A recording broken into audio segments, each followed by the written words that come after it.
তাই সে অনায়াসেই সবকিছু বলে দিল। পাত্রের মা যেন পুষ্পের খুঁত ধরার জন্য কোনো কারণই খুঁজে পাচ্ছে না, কিন্তু তিনি চাইছেন পুষ্পের খুঁত ধরে যে কোনো উপায়ে এখান থেকে চলে যেতে, কারণ ছেলের মুখের দিকে তাকিয়ে তিনি সবকিছু বুঝে ফেলেছেন। যখন গুণ দিয়ে পুষ্পকে খুঁত ধরতে পারলো না, তখন তিনি মুখে কোনো সংকোচ ছাড়াই বলে ফেলল, সবই ঠিক আছে, কিন্তু মেয়ের গায়ের রংটা একটু চাপা। এবার আর পুলক চুপ থাকতে পারলো না, সে সঙ্গে সঙ্গে বলে উঠল, সেই কথা তো আমরা ঘটক সাহেবকে বলেই দিয়েছিলাম যে আমার বোনের গায়ের রং চাপা। কেন ঘটক সাহেব কি আপনাদের সেই কথা বলেননি?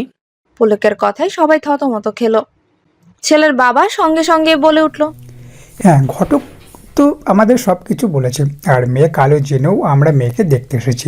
পুলক দাঁতে দাঁত চেপে বলল, কালো নয়, বলুন শ্যামবর্ণ। আপনার কোন দিক থেকে মনে হয় আমার বোন কালো? ছেলের মা বলে উঠল, ওই একই কথা, কালো আর শ্যামলা একই কথা। পুলক আবারও ধারালো কণ্ঠে বলল, কালো জেনেও তাহলে দেখতে এলেন কেন? আমরা তো আপনাদের কাছে কোনো কিছুই লুকাইনি। ছেলে সহ সবার মুখ চুপসে গেল। শিরিন বেগম আর রাবেয়া বেগম এবার পুলককে ধমক দিয়ে থামিয়ে দিল, কিন্তু বশির হায়াত ছেলেকে একটা ধমকও দিলেন না। পরিস্থিতি সামাল দিতেই ছেলের বাবা বলল, আমরা তো বলিনি আমাদের মেয়ে পছন্দ হয়নি। আসলে আমরা মেয়ের সম্পর্কে আগে থেকে সব কিছু জানি, কিন্তু আমাদের ছেলেকে সরাসরি একবার দেখানো দরকার ছিল।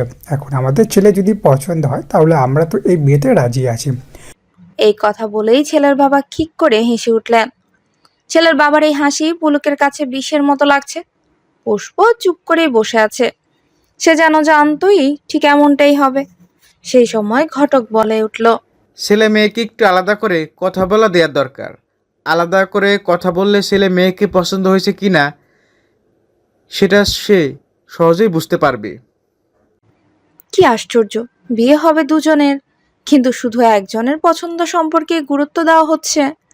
মেয়েরও যে ছেলেকে পছন্দের একটা ব্যাপার আছে সেটা কেউ বলছেই না। ঠিক তখনই পুলক বলে উঠল, শুধু তো ছেলের আমার বোনকে পছন্দ হলে হবে না, আমার বোনেরও ছেলেকে পছন্দ হতে হবে। পুলকের এই কথা শুনে ছেলে সহ ছেলের বাবা মা তার ছেলের হাসি দিল, কিন্তু মুখে তারা কিছুই বলেনি। ছেলের বাবা বলল, অবশ্যই অবশ্যই, সেই জন্যই তো দুজনকে আলাদা কথা বলতে দেওয়া দরকার। ছেলের বাবার কথা শেষ হতে না হতেই পুষ্প বলে উঠল, আমার ওনার সাথে আলাদা কথা বলার দরকার নেই। ছেলে আর চোখে তাকালো পুষ্পের দিকে। পুষ্পের অনিচ্ছা থাকা সত্ত্বেও পুষ্প আর ছেলেকে পাঠানো হলো আলাদা কথা বলতে। আলাদা কথা বলতে গেলেই আলাদা রুমে যেতে হবে, কিন্তু পুষ্প কিছুতেই একা ঘরে একটা ছেলেকে নিয়ে যেতে রাজি হচ্ছিল না।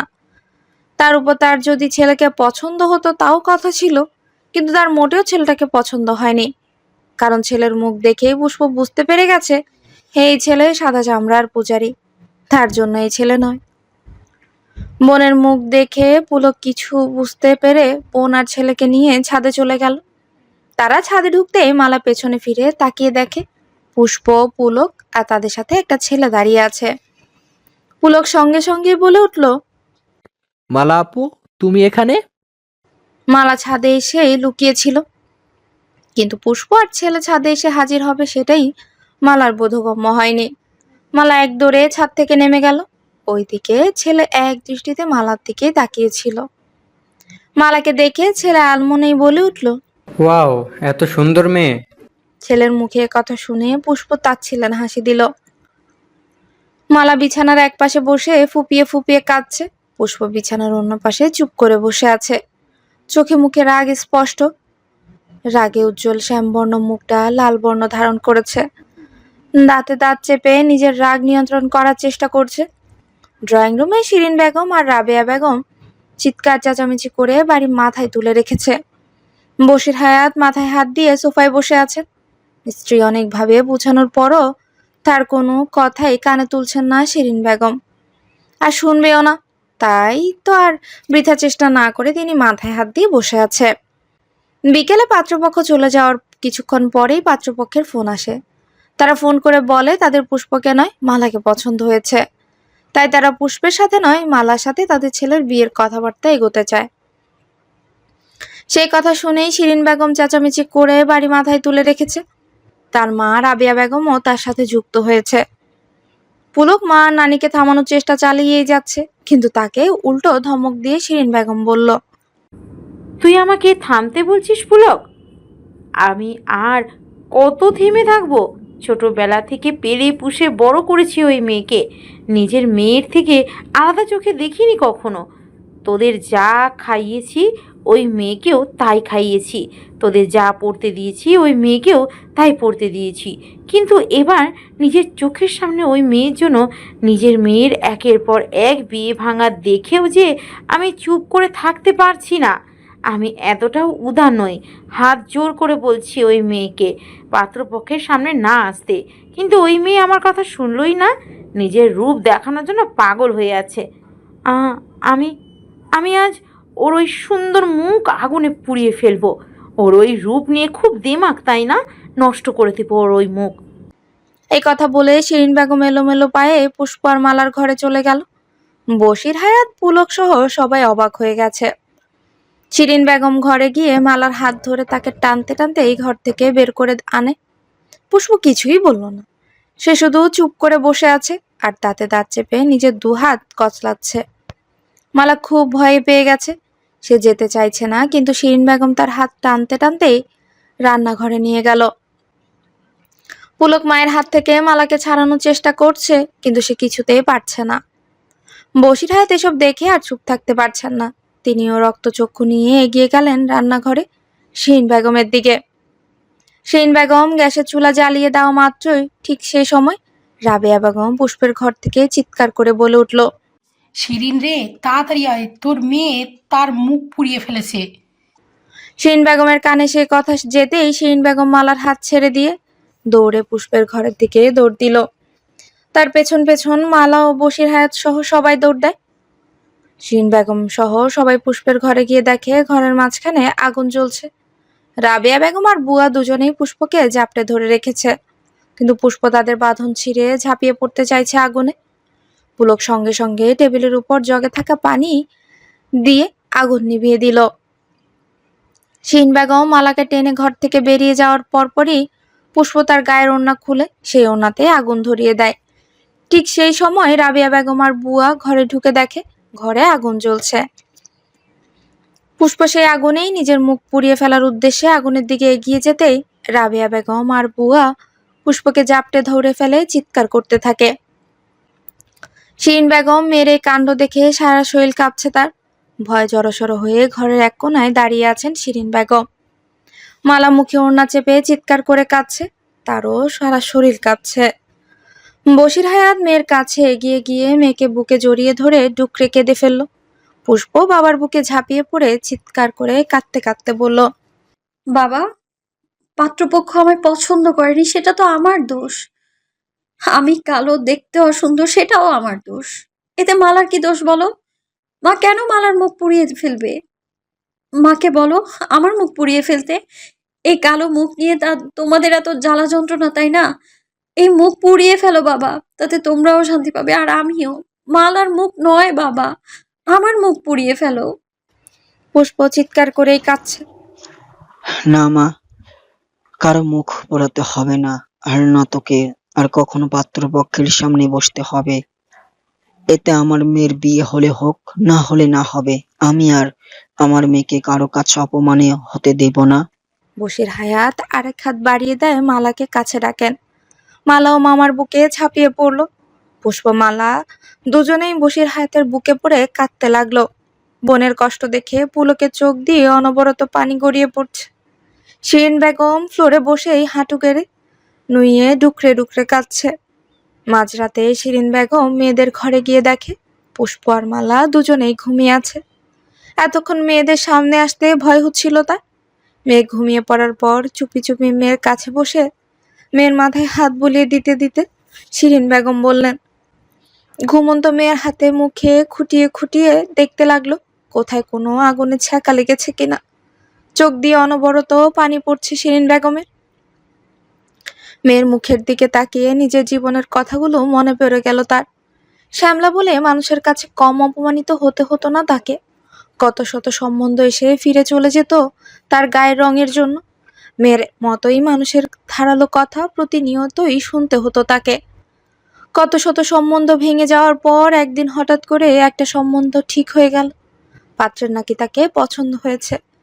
বিয়ে হয়ে গেল বশির হায়াতের সাথে শিরিন বেগমের। কিন্তু এই গায়ের রঙের জন্য শ্বশুর বাড়িতেও অনেক কটু কথা শুনতে হতো তাকে।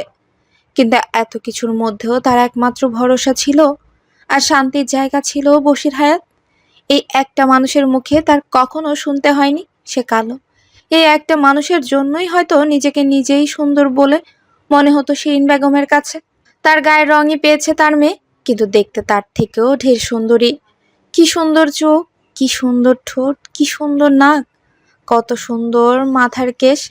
কিন্তু তার মতো তার মেয়ের ভাগ্যেও কি আসবে এমন পুরুষ যে তার মেয়েকে মন প্রাণ দিয়ে ভালোবাসবে, যে তার মেয়েকে সম্মান করবে, যে তাকে বলবে তুমি খুব সুন্দর। এসব ভেবেই শিরিন বেগম দীর্ঘশ্বাস ফেলল। মেয়ের কপালে আলতো ঠোঁটে চুমু দিয়ে পুষ্পের পাশ থেকে উঠে গেল। শিরিন বেগম এবার মালার পাশে এসে বসলো। ননদ আর ননদের স্বামী মারা যাওয়ার পর তাদের একমাত্র মেয়েকে নিজের মেয়ে করেই এ বাড়িতে নিয়ে এসেছিল শিরিন বেগম। শিরিন বেগমের মা রাবেয়া বেগম সব সময় মালার বিরুদ্ধে তার কান ভাঙিয়ে রাখত। মাঝে মাঝে একটু রাগ দেখালেও ভালোবাসার কোনো কমতি রাখেনি শিরিন বেগম এই মেয়ের প্রতিও। প্রথমবার যখন পুষ্পের বিয়ে সম্বন্ধ আসে তখন সেই পাত্রপক্ষ পুষ্পকে নয় মালাকে পছন্দ করে, কারণ পুষ্পের থেকে মালার গায়ের রং ঢের ফর্সা। তখন থেকে রাবেয়া বেগম শিরিন বেগমকে বলতে থাকে, এই মেয়ে যতদিন পর্যন্ত তোর বাড়িতে থাকবে ততদিন পর্যন্ত তোর মেয়ের বিয়ে হবে না। এই মেয়ে তোর বাড়ি থেকে বের করে দে। তখন থেকে আস্তে আস্তে শিরিন বেগমের মন পাল্টে যেতে শুরু করে। তবে মালার উপর রাগ হলেও বাড়ি থেকে বের করার কথা মনেও আসেনি কখনো, কারণ শিরিন বেগম তার আরেকটা মেয়ের মতোই মালাকে দেখত। শিরিন বেগম যখন প্রথম গর্ভবতী হয় তখন টেস্ট রিপোর্টে ধরা পড়ে তার যমজ 2 কন্যা সন্তান হবে। শিরিন বেগম আর বশির হায়াত যমজ 2 কন্যা সন্তানের জন্য খুব খুশি ছিলেন। তখনই দুজনে ঠিক করে রেখেছিল 2 মেয়ের নাম রাখবে পুষ্প কানন। পুষ্প অর্থ ফুল আর কানন অর্থ বাগান, অর্থাৎ ফুলের বাগান। সেই দুটো মেয়েই হবে তাদের ভালোবাসার ফুলের বাগান। বাচ্চা প্রসবের সময় শিরিন বেগম তার মায়ের বাড়িতেই ছিল। শিরিন বেগম একসঙ্গে 2 যমজ কন্যা সন্তান প্রসব করে। পুষ্পের সাথে তার আরেকটা বোনেরও জন্ম হয়েছিল এই পৃথিবীতে। বাচ্চা প্রসব হওয়ার পরপরই শিরিন বেগম জ্ঞান হারিয়ে ফেলে। জ্ঞান আসার পর শিরিন বেগম জানতে পারে তার আরেকটা মেয়ে মারা গেছে। শিরিন বেগমের মা রাবেয়া বেগম তাকে সেই কথাই জানায় যে তার আরেকটা মেয়ে মারা গেছে। শিরিন বেগম মৃত মেয়ের মরা মুখটাও দেখতে পারেনি, তার আগেই নাকি তার কবর দিয়ে দেওয়া হয়। বশির হায়াত খবর পেয়ে ছুটে গিয়েছিল মৃত মেয়ের মুখ দেখতে, কিন্তু তিনিও সেই মেয়েকে চোখের দেখাও দেখতে পারেনি। না দেখা মেয়ের জন্য শিরিন বেগম মনে মনে খুব ভেঙে পড়েছিল।